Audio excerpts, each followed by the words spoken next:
शनी अमावस्ये दिवशी जर तुम्ही हा उपाय केला तर तुमच्या पैशासंदर्भातील अडचणी असतील त्या दूर होतील, आजारपण दूर होईल, घरामध्ये जर सतत वादविवाद भांडणतंटा होत असतील तर ते देखील बंद होतील.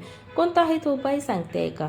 असं म्हणतात की त्रेतायुगामध्ये जेव्हा रावणाने सगळ्या ग्रहांना बंद करून ठेवलं होतं तेव्हा त्याच्या शक्तीला टक्कर देण्यासाठी शनिदेव होते आणि त्या दिवशी अमावस्येचा संयोग होता. त्यामुळे या घटनेपासून जो कोणी शनी अमावस्येला उपाय करेल त्याचं नशीब नक्कीच बदलेल, त्याच्या प्रयत्नांना यश होईल, त्याला सुखसमाधान लाभेल.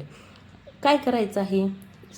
शनी अमावस्ये दिवशी सकाळी आंघोळ करून पिंपळाच्या झाडाजवळ जायचं आहे आणि तेथे मोहरीच्या तेलाचा दिवा प्रज्वलित करायचा आहे. त्यानंतर शनिदेवांना मनापासून प्रार्थना करायची आहे. माझ्या ज्या काही अडचणी आहेत त्या दूर होऊ देत, माझ्या घरामध्ये सुख समृद्धी येऊ देत, मला धनाचा लाभ होऊ देत, माझ्या ज्या काही इच्छा आहेत त्या पूर्ण होऊ देत, चांगलं आरोग्य लाभू देत, अशी मनापासून प्रार्थना करायची.